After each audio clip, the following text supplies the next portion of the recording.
So the deal is, I used to have a Gibson F9, which is considered the entry-level mandolin that Gibson makes. Very fine mandolin, better than, you know, a lot that are out there, even at the entry level. And, but I sold it. I bought it about 20 years ago for maybe like $2,400 new. Sold it a few years later. And I've had, about, for that same length of time, I've had this cute little Fender that I play on. It plugs in. Yeah. It needs new strings terribly, but it plays well. I love this mandolin. But when I wanted to start playing more again, I wanted something that, you know, back to the acoustic, completely acoustic side of the mandolin. And so I bought a Washburn a couple years ago, one of their top end models, and it's really nice. But then I started to get the feel again last year that I wanted to get back with Gibson. And I started researching the F5 online, and I discovered the existence of the F4, which was built in the early 1900s up until, I believe, 42. Beautiful mandolin, and I think a lot of them, most of them were made with the red spruce tops, from what I could see, or the Adirondack spruce is another name for it, which is what I wanted because that gives the mandolin a lot of punch and just a great tone.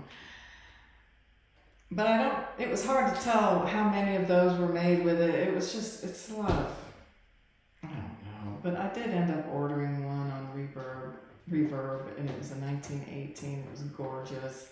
It was advertised as having been set up for perfect playability, and I made a great unboxing video for that, which you never saw because it had to go back. Unfortunately, something was wrong with it. Those early mandolins like that, the early F4s, had no truss rod to adjust the neck and no adjustable bridge. So if there's something wrong with it, there's something wrong with it. And that would have required a lot if it could have been fixed at all. It played like a kid's instrument. It sounded awful. So I went back to looking more at the F5s, even though they're the more expensive model, of course. Lloyd Lohr, back in the early 20s, was the guy behind the F5s. He kind of revamped the F4, which had the oval sound hole in the middle. He put the F holes, like this one has. These F holes right here on the side. And with the truss rod and the adjustable bridge and whatever else changes he made. He made an awesome instrument, and those early ones are just incredible. I think there's about a couple hundred of them maybe, and if you can find them in good condition, they will run you six figures. John Paul Jones has one. Chris Thiele, I believe, has two. So yeah, that's the story of those F5s. But so for my purposes, I found out about the F5G, which is the next bump up from the F9. It gets you the F5, but it's dressed down. So, I mean, if you're going to go for an F5, you're generally going to spend 10 grand to 20 grand. I mean, you know, the master models are 20 grand, the Bill Monroe model and other signature models. And the red Adirondack spruce that I just mentioned is mostly reserved for those models. There are some exceptions. Now around 10 grand, a step up from the G is the F5 Fern model.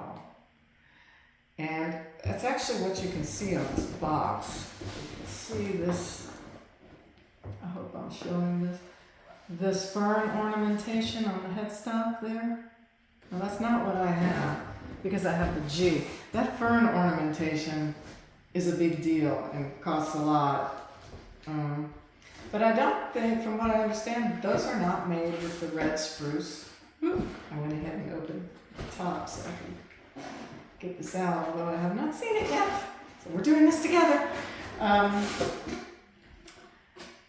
So this is my understanding of things, is that the red spruce is for the master models, generally not, definitely not for this one in general, and not in general for the fern model, which starts around 10 grand either. Now, to confuse me, I just saw one, somebody in Japan was advertising a fern model with the red spruce, so I don't know. But, okay, here's the deal with this. This is a custom F5G, because what happened was a couple of years ago, I believe in 2000, maybe just a year and a half or so ago, 22, over at the Gibson headquarters, when they were making the mandolins, they ran out of the standard Sitka spruce for the tops, and rather than cease production, they went ahead and pulled and used some red spruce on them. So we had a few custom F5Gs. And then they went ahead and made some more on purpose. So this is what this one is. And this came from Willcut Guitars in Kentucky. Shout out to them. They've been great to deal with. And so what I have here is an extra special F5G. And I'm about to pull it right out here. Ooh. A shaped case. I thought it was going to come in a rectangular, but that's cool. I don't care. All right, here we go. I'm losing light here. We've had a dark day, but okay, it comes with a lot of papers. Oh my goodness. There's papers here. Pre-packed checklist. Okay. Okay. Oh, this is from Willcut Guitars. I recognize their symbol there. Their little thing. Oh my god, am I ready for this? Let's see if it's in tune or been sometimes they detune for shipping. It's detuned. Okay. It's been detuned, but no big deal. Oh wow, this is gorgeous. And they packed it carefully for shipping. Got some extra stuff in there.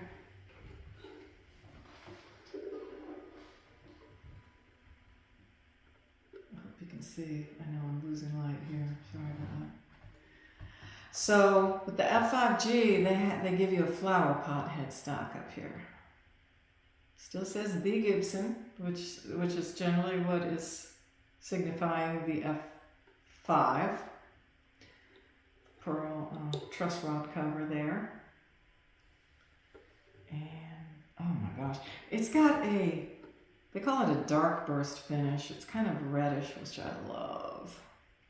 Now I'm going to be making some music on this and uploading it to my channel, so you're going to see this thing making some music.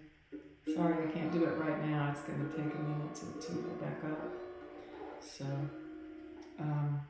what else did I want to say? Oh my god, it's just beautiful. I was going to say that some of the lesser ornamentations here are just, you see the binding around the front. Well, generally, the upper F5s are going to have it on the side of the fretboard. They're going to have it around the headstock. They're going to have it on the back. So that's how they dress down this model. It's got nickel tuners rather than gold hardware like the upper ones do. This one ran me $67.99, I think. Yeah, a pretty penny. They've got one left. If you want to claim it, they had 4. I got number 3. I wasn't gonna let it go by. I mean, that's too good to pass by. And inside, I can't see it now. I'll maybe show it at a later time because I am losing the light rapidly. But Dave Harvey is the head of the Mandolin headquarters over there at Gibson, and it's signed by Dave. And it also one of the labels signifies that it is made with red Adirondack spruce, this particular custom FG. Also upgrade, oh look at that.